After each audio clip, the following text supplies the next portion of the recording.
All right, 15 minutes before it may be watching you without you even knowing it. It turns out the FBI can access your webcam remotely, but could this technique catch criminals by invading their privacy? And do you have to have your privacy invaded for them to do so? Joining us right now is Teresa Payton, former White House information officer for the Bush administration and founder of Fortalis.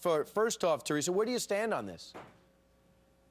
Well, you know, this is a double-edged sword, Brian. It's one of those things where you want the law enforcement, FBI, and others to have all the tools in their toolkit to stop an attack. But on the other side, you could be looking at compromising privacy of Americans. And there's one other thing that people may not think about, and that's the fact that when you create a backdoor that allows law enforcement in, it's like a new door on your house. It has to have a lock on it. It's a new point of entry for terrorists and hackers. So we may actually be compromising your security while you're trying to be protected. So, you know, if you are Khalid Sheikh Mohammed and you're on the computer, you want the FBI to have that ability to work as webcam. However, if you're Bill Johnson in Iowa, you want to know that the FBI is not turning on your webcam. So what can we do if we're to stop this?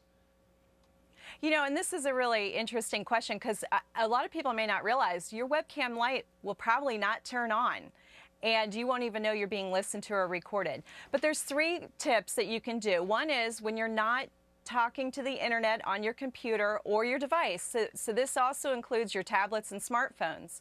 Turn off the internet. And then I've got 2 tips, too, that are non-techie because I think those are easier to do.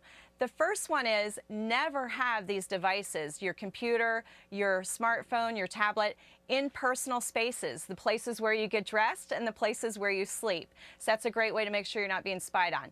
And then the last tip, and this is very low tech and old school, a piece of masking tape really does work over that webcam. You can also put it over the speakers, and that will block the video and muffle or block the audio. And when you were in the White House, did you know, did you hear about all this happening? Was it to our advantage to have this ability?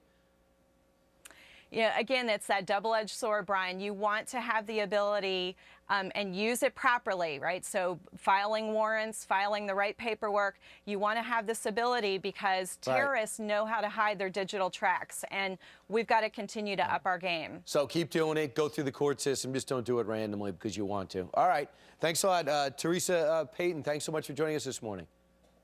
Thanks for having me. No problem. 12 minutes now before the top of the hour. Coming up straight ahead, the architect behind Obamacare says all it needs